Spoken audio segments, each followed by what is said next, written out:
Okay, my name is Captain Justin Dunlap with the Bernalillo County Sheriff's Department. Today we're going to be doing a statement about an incident that occurred last date, approximately 10:42 p.m. One of our deputies, Deputy Deanna Young, attempted to stop a vehicle that ran on a red light, nearly struck her patrol car. In doing so, the vehicle didn't initially stop, but didn't flee at a high rate of speed. It eventually pulled into a residence at 732 Torrietta Southwest, at which point Deputy Young was behind the vehicle, exited her vehicle, and attempted to take the subject into custody.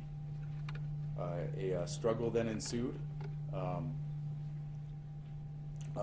pretty lengthy, violent struggle with the subject. At some point, the subject was able to gain control of the Deputy Young's taser after she attempted to tase him, and the taser failed, or only one barb went into the subject's jacket. The subject attempted to use the taser on her, but it did not work. The subject used the taser to hit her multiple times, also used his fists, kicked her, attempted to choke her, and also attempted to take possession of her firearm, which she was able to defend and hold him off. During this struggle, the helicopter from Albuquerque Police Department Air 1 was up and flying around at the time. It heard that the vehicle wasn't stopping. They flew into the area. They were able to locate this address, and at that point they lit the area up with a spotlight. And not until that point did the subject stop with the violent altercation, and then attempted to flee the scene. He then regained entry into his vehicle and left that area and left westbound towards 98th Street. The helicopter followed the subject's vehicle. Subject then ended up getting onto I-40 at some point, where deputies attempted to spike the vehicle unsuccessfully. He then exited Rio Grande, headed northbound into the Duranis neighborhood. There was a pursuit through the neighborhood.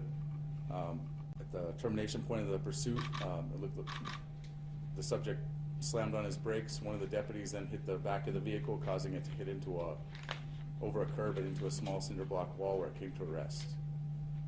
The subject then fled the vehicle on foot into the backyard of the residence, where deputies were able to apprehend him at that point.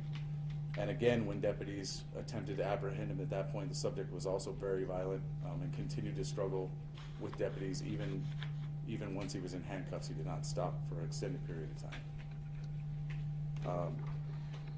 Deputy Young was transported to the hospital with serious injuries. She was released this morning. She's recovering at home now with her family, and the subject was also transported to the hospital for precautionary measures, and he was later transported to the jail this morning as well. How long had the deputy been with BCSO? Approximately 2.5 years. Do we know why it escalated to such a degree? We don't. Can you talk about Joshua Vino? I can talk as to his criminal history. We looked at his criminal history. He's got over 20 arrests, to include charges of armed robbery, battery on a peace officer, aggravated assault with a deadly weapon, resisting, evading, obstructing an officer, child abuse with great bodily harm, burglary, drug arrests, and numerous other felony and misdemeanor arrests. The charges in this case, he's looking at attempt to commit a violent felony, to wit first-degree murder, disarming a peace officer, aggravated battery upon a peace officer with a deadly weapon, assault with intent to commit a violent felony on a peace officer, aggravated fleeing a law enforcement officer. After his arrest, did you test his blood for any drugs or alcohol? I don't believe so. He made a couple of statements that the deputy said she heard, like, you're making me do this to you, or something like that. Did he say anything else along those lines? No, he didn't say much during the interview with detectives, but the investigation is still very young, so we're letting the detectives do their work and see where the investigation takes us at this point with statements and that kind of thing. Have there been calls to that house before, the Toretta house? Yes, I believe there have been some previous calls to that house before. Although that house is not in our jurisdiction, that house is in APD's jurisdiction. But we were made aware of some calls to that residence concerning domestic violence kind of cases. Was it his house or was it just a random house? He resided at that residence. Before this, has there been any other recent attacks against BCSO deputies similar to this? Not in recent time, no. Can you be more specific about her injuries? No. How long will she be on leave? It's unknown. It's unknown. We're not exactly sure.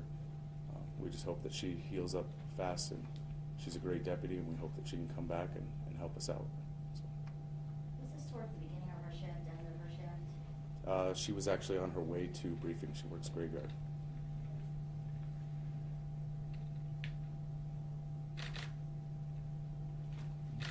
All right, thank you. Oh, do you have a photo of Deputy Young, like a? File photo. Yeah, not one that I can release today, no. When will that be available?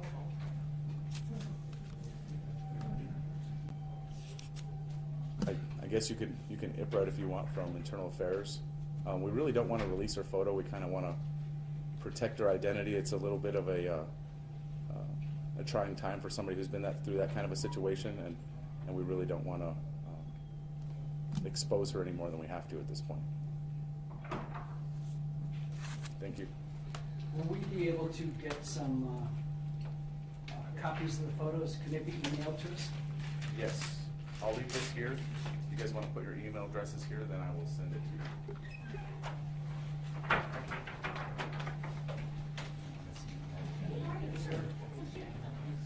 Is it possible to do a brief run through or? We do send a photo at ABQ. I got your web. You already Well, did it's that. in the criminal complaint. And I really don't want to all that. All right, that's fine.